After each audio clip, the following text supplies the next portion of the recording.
Apocalipsis capítulo 11 versículos del 7 al 14 nos dice: cuando haya acabado su testimonio, la bestia que sube del abismo hará guerra contra ellos y los vencerá y los matará, y sus cadáveres estarán en la plaza de la grande ciudad, que en sentido espiritual se llama Sodoma y Egipto, donde también nuestro Señor fue crucificado.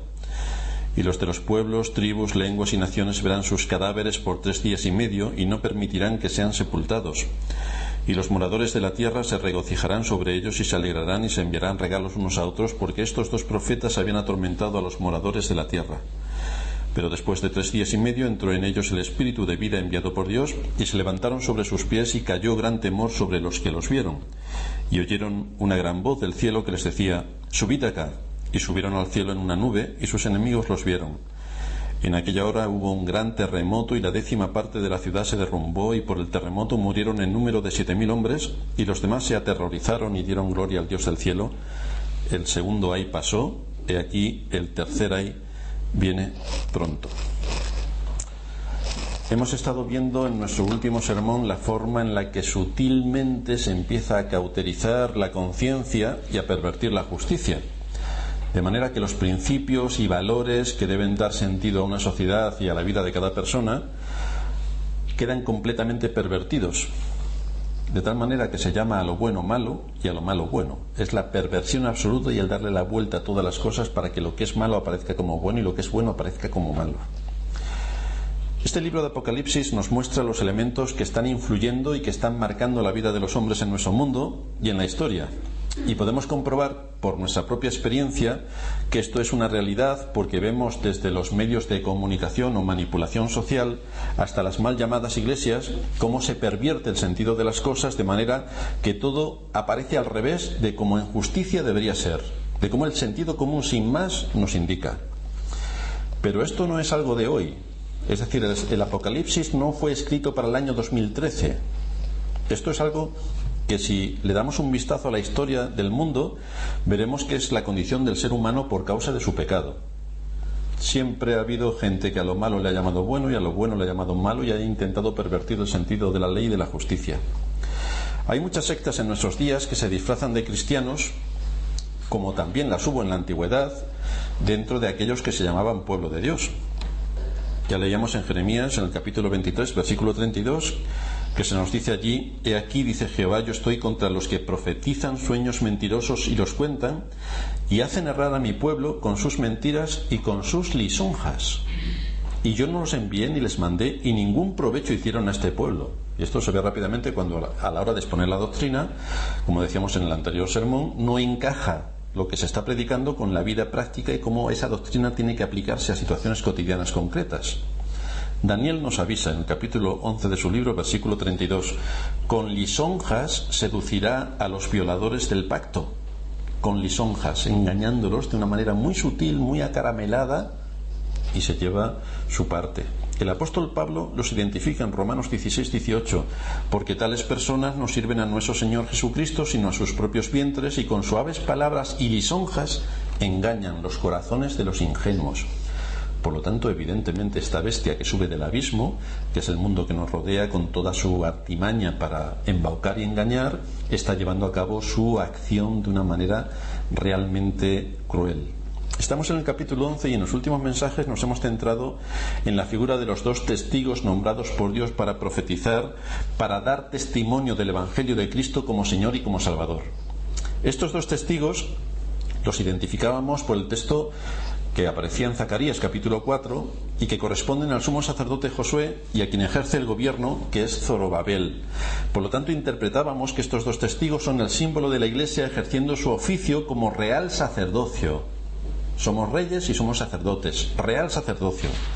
De manera que, adorando a Dios, trayendo nuestros sacrificios espirituales, que supongo que todos sabéis que hay que traer sacrificios espirituales, es una demanda hacia los sacerdotes, trayendo sacrificios espirituales agradables a Dios y viviendo como hijos de Dios que somos, bajo la disciplina y la autoridad de Cristo, la Iglesia cumple su papel de dar testimonio de Dios en este mundo.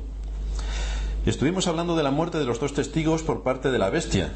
Es un texto que encontramos de los versículos 7 al 10, y decíamos que la bestia simboliza al mundo, su poder y su influencia, que entra en todos los cauces de la vida del hombre. Por lo tanto, dar muerte a los testigos no es dar muerte a dos personas físicas, como tanto se promulga en muchos púlpitos, que identifican a dos personas físicas que existirán realmente con nombres y apellidos y que entonces las matarán. Y empiezan a divagar con esas historias. Creemos que esto es así porque estamos ante un libro lleno de símbolos y tenemos que ver la realidad a la que apuntan los símbolos. No a los símbolos, sino a la realidad a la que apuntan los símbolos. Dar muerte a los dos testigos es vaciar a la Iglesia de su adoración. Es vaciarla por completo. Es dejarla sin enseñanzas bíblicas. Es apartarla de Cristo. Es quitarle su esencia y su razón de ser. De manera que la referencia a la que nos lleva este texto tiene que ver con el hecho de cuando el mundo entra en la Iglesia, para que la Iglesia pierda su particularidad y su función, por la que puede ser de testimonio de Cristo y por la que puede llevar a cabo su labor de ser columna y baluarte de la verdad. Pero el ataque fundamental y frontal va a ser para quitarle a la Iglesia su estructura de ser columna y baluarte de la verdad. Ese es el ataque frontal. Y en lo que centrábamos la atención fue en la forma en la que esta bestia podía llevar a cabo su propósito para quitar de la Iglesia la adoración y la disciplina y eliminar el testimonio de la verdad de Dios en el mundo. Ese es el propósito de la bestia. Estuvimos viendo la forma sutil por la que trabaja, cómo actúa, qué es lo que va haciendo para que la Iglesia deje de ser un referente y deje de ser columna y baluarte de la verdad. Y vimos que era algo paulatino, que es algo a medio plazo. No es que nos invaden los ejércitos y entonces ya nos han quitado la Iglesia, han matado a todos los creyentes y por lo tanto ya no queda testimonio. No actúa de esta manera. Actúa haciendo que las modas de pensamiento vayan integrándose en la Iglesia, haciendo que las inclinaciones y los valores del mundo empiecen a tomar sentido y se contagien en la Iglesia, que tengan más y más peso en la mente y en la vida de los que componen la Iglesia, que es la suma de todos los creyentes, y que entran este tipo de corrientes a la Iglesia especialmente por aquellos que son más débiles en la fe, por aquellos que se dejan engañar por las modas sociales del mundo en el que vivimos, y por otra parte por aquellos que dentro de la Iglesia no son creyentes y que entonces apuestan de una manera decidida por traer a la Iglesia todas las novedades y todas las fantasías y todo lo que el mundo en el que vivimos nos quiere imponer. De manera que esta influencia va a hacer que la adoración a Dios quede completamente anulada, que la obediencia y sujeción a Cristo queden completamente anulada y que deje a la Iglesia como algo absolutamente muerto, que solamente quede el nombre. ¿Nosotros por qué identificamos a muchos creyentes? Porque dicen yo soy creyente. Porque solamente dicen eso, nosotros ya decimos, bueno, pues será creyente. Otra cosa es lo que hay detrás, otra cosa es lo que tienen en la mente, otra cosa es el corazón y otra cosa es la voluntad. Pero esto es lo que queda en multitud de iglesias, el rótulo. Son iglesias cristianas y muchos van a ese tipo de locales, confundiendo el local con lo que son realmente los creyentes como iglesia, porque ponen en la iglesia, porque ponen en el rótulo de la calle iglesia cristiana. Pero si pusiese mezquita maometana seguramente no irían, aunque dentro estuviesen haciendo lo mismo. O sea que solamente se dejan guiar por el rótulo. Y lo que está ocurriendo, por tanto, es como esta bestia despedaza completamente la adoración en la iglesia y la hace completamente inútil. Vimos cómo empezaba por algo tan aparentemente banal como el tipo de lenguaje que se usa en las conversaciones. Y llamábamos la atención hacia el lenguaje que estamos usando. De qué manera una conversación y un lenguaje vulgar puede acabar afectando a la persona, puede acabar afectando a la familia y evidentemente acaba afectando a la iglesia. Así se introduce la mediocridad. Y cuando la mediocridad se ha introducido, nada funciona. ¿Tú comprarías un coche mediocre? ¿Comprarías cualquier aparato electrónico mediocre? Es decir, que cuando le aprietas al botón no funciona, y la apariencia es que sí. O cuando vas a arrancar el coche no arranca, o cuando vas a poner las velocidades resulta que le falta el motor. ¿Tú comprarías algo así? Entonces, ¿por qué la gente compra este tipo de iglesias que están completamente muertas? Así que lo que hace esta bestia es que abriendo esa brecha en los lenguajes, en cómo utilizar el lenguaje, se va a empezar a dar las condiciones necesarias para que la bestia pueda hacer la guerra y vencer a la iglesia, porque la iglesia habrá dejado de ser el referente y estar fundamentada en la roca a la cual ha sido llamada. Volvamos a la muerte de los testigos, donde vemos en este versículo 7 del capítulo 11 un detalle. Dice que cuando hayan acabado su testimonio, la bestia que sube del abismo hará la guerra contra ellos y los vencerá y los matará.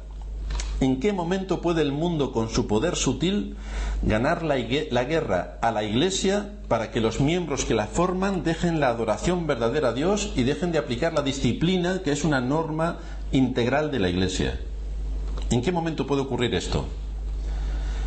Esta anulación de la adoración, esta anulación de la obediencia a Dios, no viene como consecuencia de una imposición, no, sino que viene como consecuencia de una relajación de las responsabilidades. Ya hemos estado viendo en el anterior sermón cómo, oramos a Dios y que Dios haga, y que Dios haga, y que Dios haga, por lo tanto estamos esperando que Dios haga. Nosotros no tenemos que hacer absolutamente nada.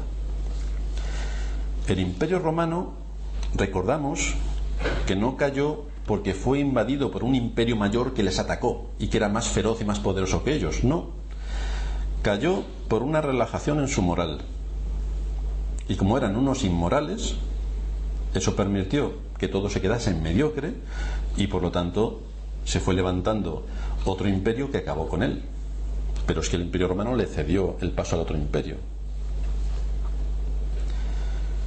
Esto ocurre en el mundo físico, pero es que ocurre también en el mundo espiritual. La gran bestia quita las leyes, quita el sentido común y destroza la sociedad. Y en la Iglesia quita las leyes que Dios nos ha dado, quita su palabra, quita el sentido común de cómo encaja todo esto y te has quedado sin Iglesia. De manera que se dan unas condiciones para que la bestia engulla y mate y venza a la Iglesia, se dan unas condiciones donde la palabra de Dios acaba siendo menospreciada. Esto no pasa de una manera contundente en un día, no, esto pasa con el paso del tiempo. La palabra de Dios empieza a ser menospreciada. Ya las nuevas versiones, como hemos dicho otras veces, no traen algunas palabras que la Escritura menciona con absoluto rigor, ya no las pone para no herir la sensibilidad del que lee la Escritura. Ya no aparece la palabra pecado, qué barbaridad. Evidentemente no aparece la palabra homosexual, pobrecitos homosexuales. Y evidentemente no aparecen otras muchas cosas que las Escrituras nos muestran. Por lo tanto, si empezamos a quitarle palabras y términos específicos a las Escrituras, encontraremos que llegará un momento donde ya no hay adoración y donde los que dirigen esa supuesta Iglesia tienen otras cosas en mente y por tanto la bestia va a acabar con la vida de la Iglesia. Así que ¿cuándo es que la Iglesia está dispuesta para ser derrotada por la bestia? ¿Qué condiciones se dan para que la bestia termine acabando con la vida de la Iglesia? El texto nos lo dice: cuando la Iglesia acabe con su testimonio. No es que acabe de predicar y vamos a pasar a otra cosa, no, es que la Iglesia misma acaba con el testimonio, se acabó. Y entonces la bestia que sube del abismo hará guerra contra ellos, los vencerá y los matará. Evidentemente, nos hemos quedado sin armas. Sin embargo, en tanto que la Iglesia esté cumpliendo su cometido como real sacerdocio, estará a salvo. La bestia no lo vencerá. La bestia siempre vence cuando la Iglesia deja de dar testimonio y deja de sustentarse en Cristo. Entonces es cuando la bestia los vence. Pero a medida que la Iglesia vaya cumpliendo con su adoración a Dios sobre la base del sacrificio de Cristo y se rija por la voluntad de Dios expresada en su palabra, va a mantenerse firme delante de la bestia. Ahora, como cambie esta dinámica, la bestia va a acabar con la Iglesia.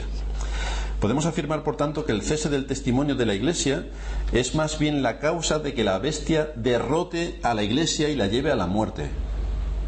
El cese de testimonio de la Iglesia es la causa de que la bestia derrote a la Iglesia y la lleve a la muerte. La bestia solamente puede derrotar cuando ya no hay testimonio de la verdad, una verdad que ha sido encomendada a la Iglesia. Pero si quitamos la razón de ser de la Iglesia, ¿en qué nos diferencia ser una Iglesia de ser una institución de las muchas que hay sociales para cumplir con cometidos sociales? Así que podemos ver cómo, si nos dejamos llevar por las corrientes sociales en un tema tan aparentemente insignificante como es el uso del lenguaje, el principio corruptor hace su aparición. Pero si las personas no están suficientemente formadas y los principios de la palabra de Dios no están asentados en la conciencia y en la mente de cada uno, Cualquier viento de doctrina, sea religiosa o sea social, se los va a llevar de un plumazo rápidamente. No están fundamentados en la roca, por lo tanto son vulnerables. Ya sabéis la parábola que habla el Señor de aquella casa sobre la arena y aquella casa sobre la roca. ¿Qué pasó cuando vinieron las olas? ¿Qué pasó con una y con otra? Pues así es como está la Iglesia. Algunos ejemplos que podemos ver de cómo la corriente social invade la Iglesia y la deja inservible, la encontramos en cómo la Iglesia acepta todas las teorías sociales que se mueven a su alrededor. El jueves estábamos hablando de la doctrina del libro de Génesis, que nos habla del pecado y de Adán y Eva. El que muchos creyentes crean en la teoría de la evolución evidencia que no tienen ni la más remota idea de lo que enseñan las Escrituras. La enseñanza de los colegios da como buena una teoría que simplemente es una hipótesis filosófica de por qué estamos aquí. Pero es una hipótesis filosófica, no es ciencia. Nos lo venden como teoría de la evolución, que es exactamente lo que es. Es filosofía, no es ciencia. Los medios de manipulación social amplifican cualquier cosa que tenga que ver con llevarle la contra a la palabra de Dios, porque el hombre es enemigo patológico de Dios. Va a hacer cualquier cosa por quitar a Dios de su trono, por echarlo por tierra y por menospreciarlo. Esos movimientos sociales pretenden ridiculizar la ley de Dios y que quede anulada por completo. Y son tan sutiles que no lo hacen únicamente desde sus propios púlpitos, sino que empiezan a meter sus mensajes a través de su influencia en entornos de iglesia. Y entonces desde las propias iglesias se asume como bueno la teoría social que nos invade y las modas sociales que nos invaden. Así tenemos los nuevos 10 mandamientos que se están impartiendo desde las iglesias modernas, porque nosotros pertenecemos a las iglesias antiguas, claro. Las iglesias modernas tienen sus nuevos 10 mandamientos y enseñan a la gente todos estos conocimientos que están basados en la psicología y en la autoestima personal para elevar el nivel de las personas y que no se sientan ofendidas con lo que les dice la palabra de Dios. Así que el hombre no puede tener un decálogo de prohibiciones. Fijaos que la mayoría de los mandamientos empieza por no tomarás el nombre del Señor tu Dios en vano. No, no, no. Y ellos dicen, aquí Dios se ha equivocado. Nosotros vamos a hacer 10 mandamientos para que el hombre realmente entienda que la Escritura, la palabra de Dios, es para motivarle y para darle aliento, no para decirle que no hagas esto, no hagas lo otro, no hagas lo otro. Ya con la nueva psicología estas cosas van a cambiar. Entonces, no tendrás dioses ajenos delante de mí. No, conocerás a Dios. Este es el primer mandamiento que se predica literalmente en muchas iglesias ya. No te harás imagen. Según ellos es, no olvides quién es Dios. Pero claro, entre hacerte una imagen y no olvidar quién es Dios hay una diferencia bastante notable. Tercero, no tomarás el nombre de Jehová tu Dios en vano. Tomarás en serio el nombre de Dios. Claro, te puedes tomar en serio el nombre de Dios y blasfemar todo lo que quieras. Cuarto, acuérdate del día de reposo para santificarlo. Las nuevas iglesias, descansarás. Quinto, honra a tu padre y a tu madre. El nuevo mandamiento nos dice, vivirás en paz con tus padres. Es decir, mis padres si hacen lo que yo les digo, vamos a vivir en paz totalmente. Sexto, no matarás. Ellos dicen, controlarás tu ira. Claro que yo puedo controlar mi ira estrangulando a alguien. Lo puedo hacer tranquilamente. Séptimo, no cometerás adulterio. Ellos dicen, tendrás relaciones fieles. Claro que yo cada año puedo tener una relación fiel. Octavo, no hurtarás. Ellos dicen, prosperarás con la conciencia tranquila. No tenemos más que ver a los sindicalistas y a los políticos que prosperan con la conciencia tranquila. Por lo tanto, están cumpliendo el mandamiento. Noveno, no hablarás contra tu prójimo falso testimonio, que es dirás siempre la verdad. Y décimo, no codiciarás, que es encontrarás contentamiento en lo que tienes. Entonces, si no lo tienes, lo coges y ya tienes. Por lo tanto, encuentras contentamiento en lo que tienes. Por lo tanto, vemos cómo con el lenguaje empieza a cambiarse lo que Dios de una manera bastante rigurosa nos ha dado en su palabra. Pero no nos ha dado su palabra para que nosotros la reinterpretemos, la tortamos y la adaptemos a nuestro gusto. Como leíamos antes de Calvino, él nos decía, es que la mente del hombre tiene que ceñirse y someterse a la palabra de Dios, no al revés, no al revés. De esto mismo nos hablaba la profecía de Daniel acerca de esta bestia que sube del abismo. En el capítulo 7, versículo 25, nos dice: hablará palabras contra el Altísimo y a los santos del Altísimo quebrantará, y pensará en cambiar los tiempos y la ley, y serán entregados en su mano hasta tiempo y tiempos y medio tiempo. La gente, cuando le hablas de estas cosas, piensa en algo estratosférico, algo blasfemo que va a venir hablando contra Cristo. Y entonces se va a ver que hay una clara diferencia entre la verdad y la falsedad. Pero hermanos, a vosotros, cuando os engañan, ¿sabéis distinguir lo verdadero de lo falso? Por eso es el engaño. Si yo pinto un Picasso y os lo quiero vender como Picasso, pues es decir, se nota bastante que no es un Picasso. Ahora, el falsificador lo hace tan bien que tú no notas la diferencia, a no ser que seas un experto. A esto es a lo que nos lleva la sutileza del engaño. A que si uno no es un experto, no sabe diferenciar la verdad del error y por lo tanto sigue con el mecanismo de las lisonjas, sigue a los embaucadores. Esto, a lo que se nos está haciendo referencia aquí, no lo debemos ubicar únicamente en nuestro tiempo, que la Iglesia evangélica moderna ya trae sus 10 mandamientos nuevos. La Iglesia de Roma también ha cambiado la ley de Dios desde hace muchos siglos. Por lo tanto, por eso decía antes que el libro de Apocalipsis no se escribió para el año 2013 y siguientes. No, es que ocupa de la primera venida de Cristo hasta la segunda. La Iglesia de Roma ha cambiado la ley de Dios ya desde hace muchos siglos para tapar las evidencias que le delatan como una iglesia corrupta y por lo tanto muerta, donde la bestia que sube del abismo ya hace tiempo que ha acabado con ella. El primer mandamiento de la ley de Dios, como todos sabéis, no tendrás dioses ajenos delante de mí, es amarás a Dios sobre todas las cosas. Por lo tanto, ya empezamos a ver que lo mismo que decíamos de las iglesias evangélicas de nuestros días, cómo manipulan los 10 mandamientos para darle al hombre algo que realmente les motive y aliente su autoestima, la Iglesia de Roma ya hace muchos años que llegó a este descubrimiento. ¿Qué es mejor que amar a Dios? Y entonces te meten ahí el tema del amor para quitarte el sentido de lo que quiere decir la palabra de Dios. Primer mandamiento: no tendrás dioses ajenos. Ellos: amarás a Dios sobre todas las cosas. Pero es que ese no es el primer mandamiento. Segundo: no te harás imagen. Aquí ya, como le falta uno, empiezan a manipular. No tomarás el nombre de Dios en vano, es para ellos el segundo. El tercero, que en la Escritura es no tomarás el nombre de Dios en vano, para ellos es santificarás las fiestas. Pero es que Dios no dijo que santificásemos las fiestas, dijo acuérdate del día de reposo. Pero veis cómo ellos ya meten todas las fiestas, claro, con todo el santoral que tienen, le tienen que dar algún sentido a todo el santoral con todas sus fiestas. Quinto: honra a tu padre y a tu madre. Ellos van uno por detrás. Me he saltado el cuarto con esta diferencia. El cuarto en la Biblia es acuérdate del día de reposo para santificarlo. Ellos, como llevan uno de retraso, honrarás a tu padre y a tu madre. El quinto: honrarás a tu padre y a tu madre. Para ellos el quinto es no matarás. El sexto, que es no matarás, para ellos es no cometerás actos impuros. El séptimo para nosotros y para la Biblia es no cometerás adulterio. Para ellos no robarás.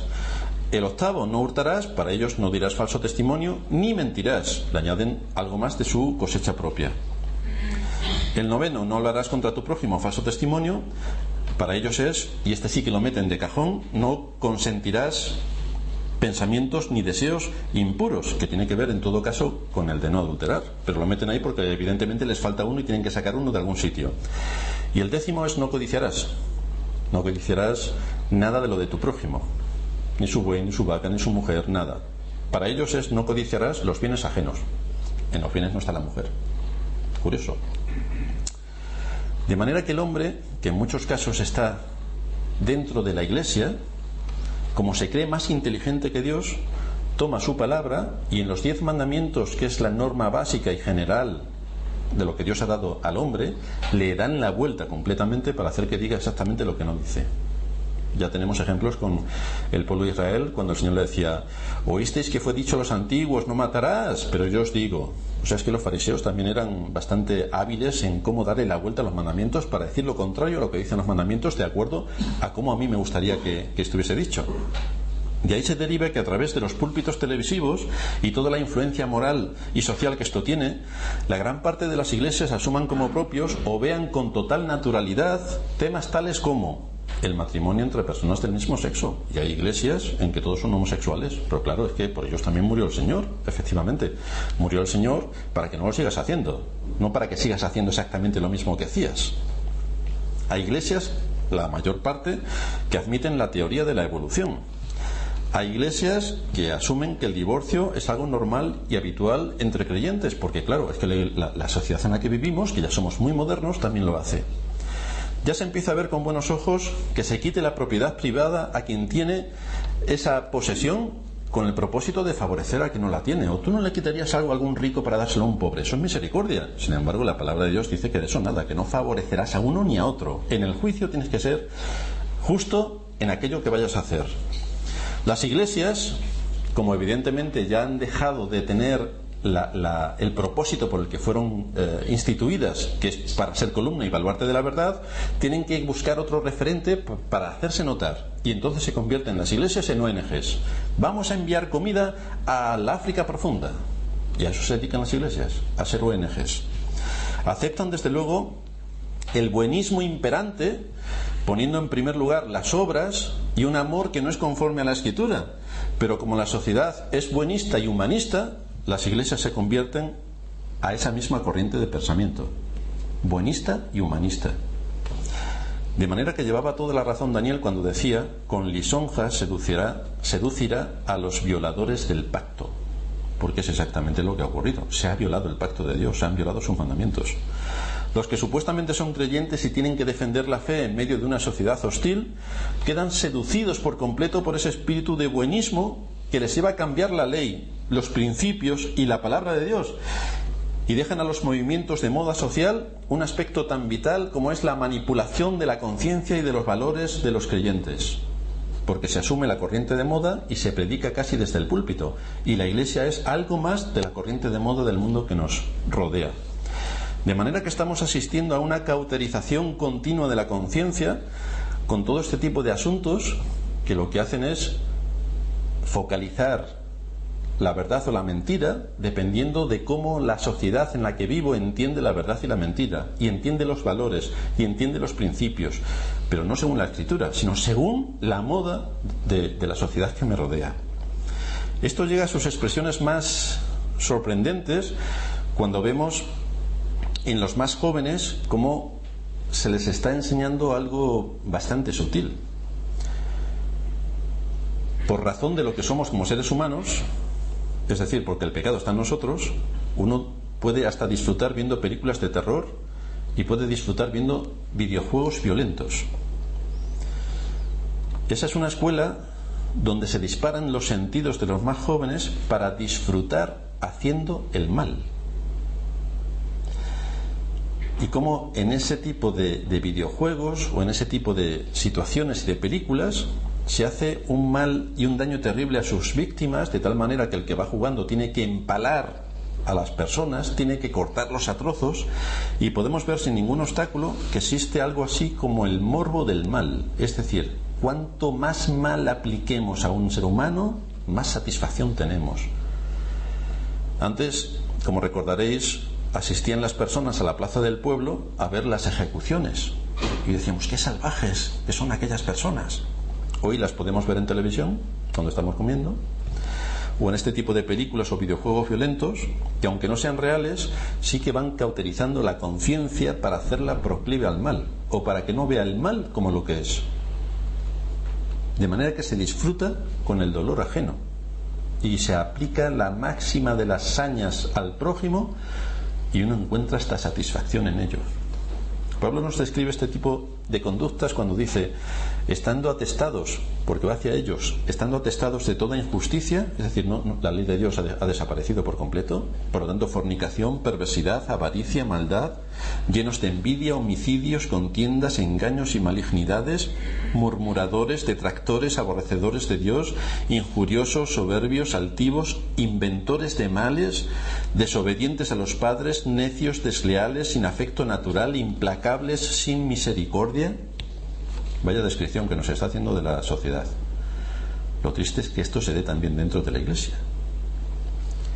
Sin embargo, todo esto que caracteriza al mundo, todo esto que nos envuelve, es algo que la Iglesia tiene que valorar, porque es precisamente contra todo eso contra lo que la Iglesia tiene que luchar para poner el nombre de Cristo en su lugar y poner la palabra de Dios en su lugar en medio de un mundo tan corrupto. La Iglesia tiene que ser luz, Lo que no puede ser es dejarse llevar por toda esta corriente que nos invade por doquier. ¿No tiene la Iglesia un papel protagonista para contrarrestar todo lo que es la moda social que nos envuelve? ¿No está la Iglesia puesta para ser luz? ¿O no? Y si es luz, hay un referente, hay algo completamente distinto a la oscuridad. Es lo opuesto, exactamente lo opuesto. Otra afirmación importante que aparece en nuestro texto es que la muerte de los dos testigos no es meramente el cese de la labor de testimonio en la Iglesia, sino que es la extinción de la adoración espiritual. Es decir, en esa Iglesia ya no se adora. En esa Iglesia ya no existe el gobierno en la vida de los que componen la Iglesia, que está dictado y explícitamente indicado en las Escrituras de sometimiento a la persona de Cristo y a la disciplina que se debe aplicar en la Iglesia por parte de los que la gobiernan. De manera que en tanto la Iglesia vigile y mantenga el testimonio por la constante y fiel adoración espiritual a Dios, ejerciendo todos y cada uno de sus miembros como sacerdotes, trayendo a Dios sus sacrificios espirituales y actuando como reyes en su vida con la aplicación de la ley de Dios y en obediencia a Cristo, la Iglesia se asegura su pervivencia, su futuro y el que la bestia no la derrote. Pero cuando cese de testificar de Dios, cuando cese de enseñar su doctrina, cuando cese de aplicar su ley, es cuando la bestia puede hacer guerra contra la Iglesia y vencerla, porque no le queda nada ya para luchar. Veamos un buen ejemplo bíblico de una Iglesia que cuidó su testimonio según la vocación que debían tener como real sacerdocio. La Iglesia de Jerusalén. Vámonos a Hechos capítulo 2 y vamos a leer los versículos del 42 al 47. Y vamos a ver aquí algunos aspectos de la Iglesia en sus primeros años, en su adoración y en su disciplina, y cómo dio testimonio en medio de una sociedad que era 1000 veces más hostil a la nuestra. Vemos aquí, en primer lugar, cómo existe la adoración de la Iglesia como un pueblo de sacerdotes que son. Hechos 2, 42 nos muestra la primera fotografía que se nos ofrece de la Iglesia, nada más quedar establecida por la predicación del Evangelio y por la salvación de muchos que oyeron y a quien el Espíritu de Dios llamó de la muerte a la vida. Dice el versículo 42 que perseveraban en la doctrina de los apóstoles, en la comunión unos con otros, en el partimiento del pan y en las oraciones. Y sobrevino temor a toda persona, y muchas maravillas y señales eran hechas por los apóstoles. Todos los que habían creído estaban juntos y tenían en común todas las cosas, y vendían sus propiedades y sus bienes y lo repartían a todos según la necesidad de cada uno, y perseverando unánimes cada día en el templo y partiendo el pan en las casas, comían juntos con alegría y sencillez de corazón, alabando a Dios y teniendo favor con todo el pueblo, y el Señor añadía cada día a la Iglesia los que habían de ser salvos. ¿Cómo se planteó vivir esta Iglesia? ¿Qué orientación dieron los apóstoles a la vida de los creyentes y a esta primera Iglesia que se fundó? Los primeros detalles nos hablan acerca de la adoración, los efectos y los frutos de la adoración. Se nos dice que se mantenían firmes en la enseñanza de los apóstoles, es decir, la doctrina. Esto es vital. Si no queremos irnos de acá para allá y que sople cual viento sople y que nos arrastre, tenemos que estar firmes en la doctrina, que es lo que creemos. Después se nos dice que tenían comunión unos con otros, que partían el pan y que estaban también unánimes juntos en la oración. Esto se hacía en reuniones públicas y en reuniones privadas. Y se nos dice que no solamente no atendían fielmente a la predicación de la palabra, sino que al abrazar estas enseñanzas de las Sagradas Escrituras, todo aquello que se exponía al respecto sobre la persona y la obra de Cristo y la voluntad revelada de Dios para ellos, esto es lo que les hacía mantenerse firmes en la fe y ser de influencia y de repercusión en el mundo donde Dios les puso, en la ciudad de Jerusalén. De todo esto se nos dice en el versículo 47 que subían a Dios alabanzas. Esto quiere decir que enaltecían su nombre, que subía el reconocimiento de su poder, de su gracia y de su misericordia. Había un conocimiento, por tanto, cabal de quién es Dios y cómo debe ser adorado cuando se juntan los hermanos como iglesia para este propósito. Ellos no estaban esperando que ocurrieran cosas, sino que estaban actuando en medio de su sociedad. Y como actuaron, luego veremos ya la semana que viene, luego veremos los problemas políticos que tuvieron por actuar.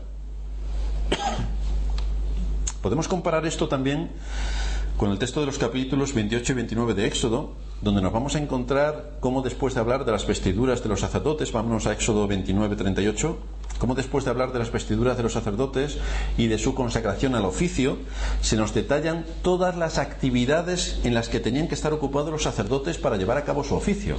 Entonces los sacerdotes, y nosotros somos sacerdotes, es ahí donde lo quiero unir, los sacerdotes tenían que llevar a cabo unas responsabilidades. Éxodo 29, 38.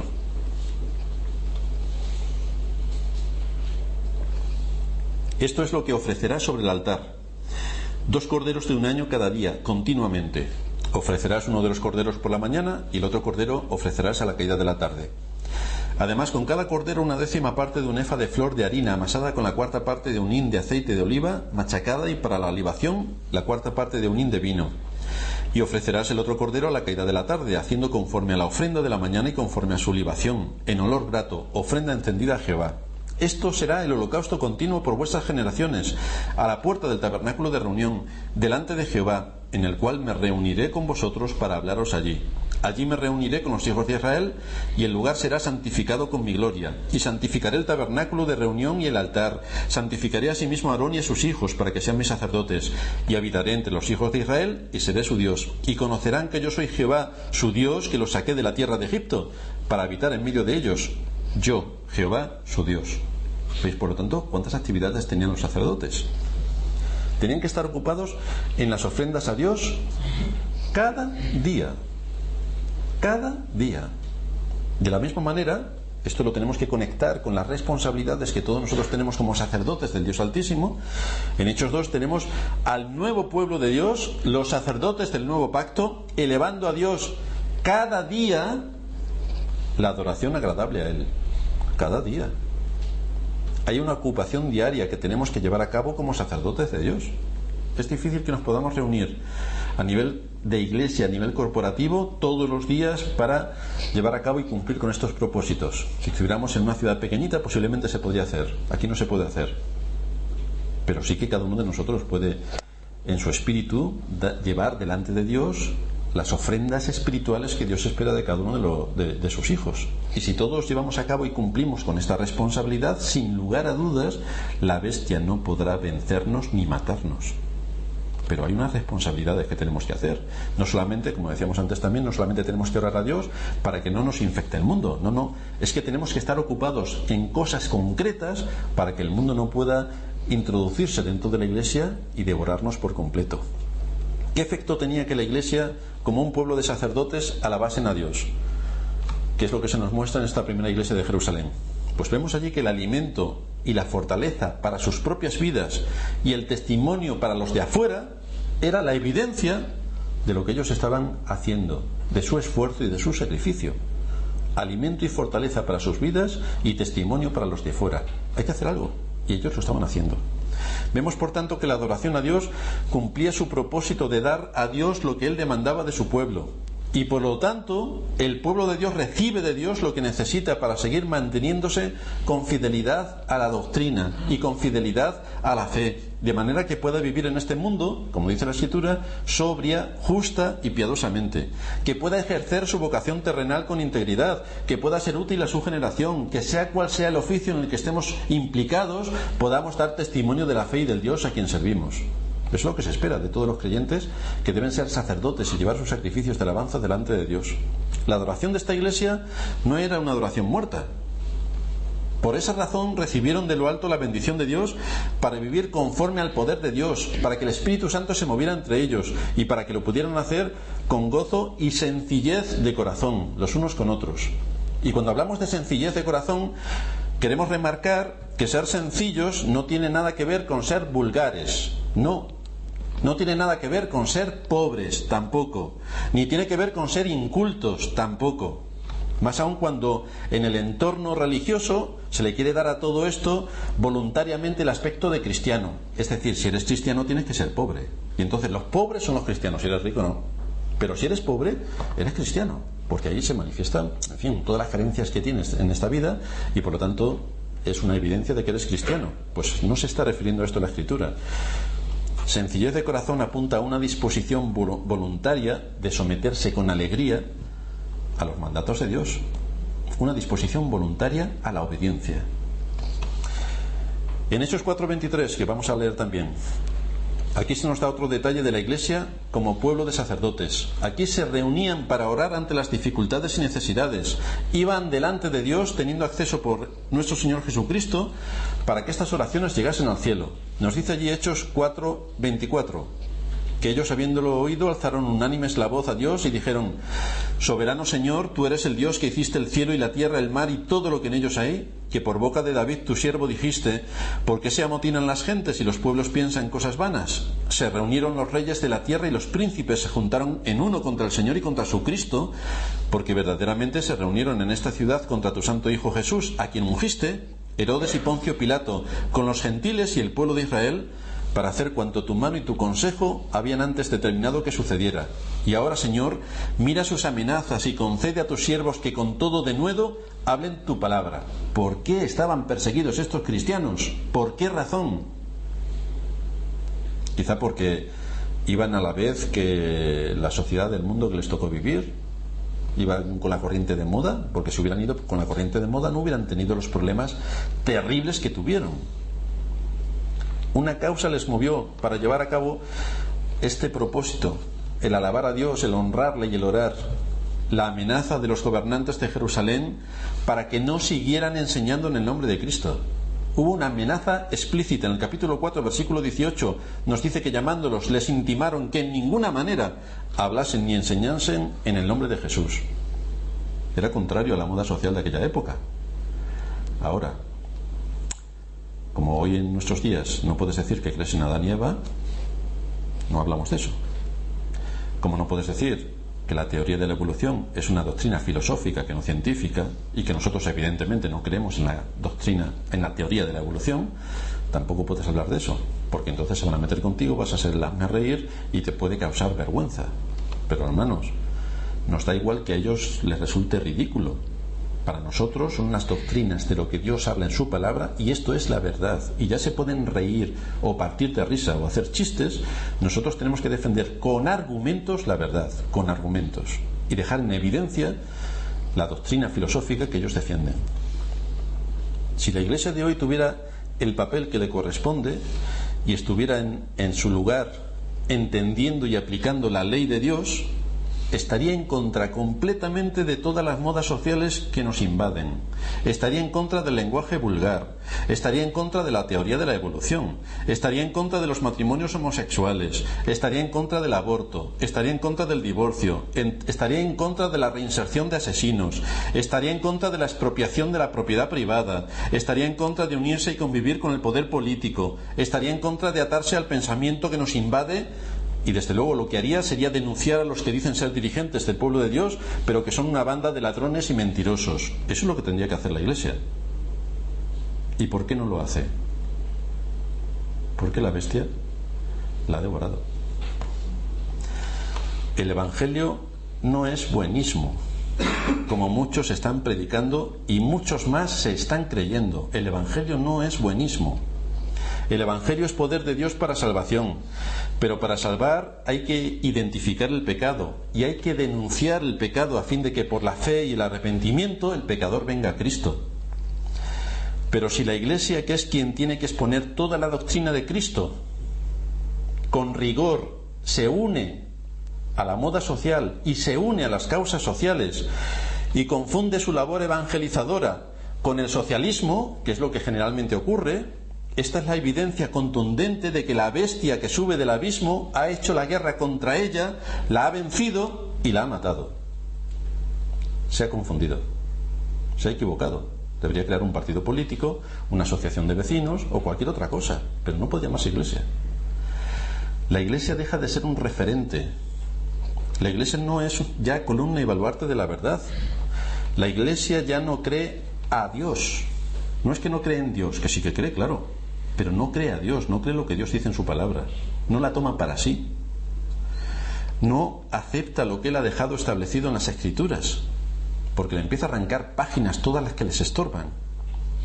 La Iglesia ha cambiado, como hizo Eva, la verdadera palabra de Dios por la palabra de mentira de Satanás, y para no quedarse en la vergüenza de defender sola a su Dios, se ha unido a la corriente idólatra del mundo en sus desvíos. Y ahí tenemos a la Iglesia muerta. Ahí tenemos a los dos testigos. Ahí tenemos a esta bestia infernal que sube del abismo para vencerla y para matarla. Y entonces estamos todos tan contentos, nos enviamos regalos unos a otros, porque por fin aquello que podía alarmarnos en la conciencia ya no puede hablar. Ya podemos hacer lo que queramos, ya podemos entrar de acuerdo en la ley del consenso y hacer lo que nos dé la gana, porque lo que nosotros decidamos es la ley, no lo que Dios dice en su palabra, sino lo que nosotros decidamos. Por lo tanto, estamos de lo más contentos. Por todas estas razones que hemos expuesto, seguimos insistiendo en que la Iglesia debe ser columna y baluarte de la verdad, aunque le pese a los mismos que se llaman creyentes.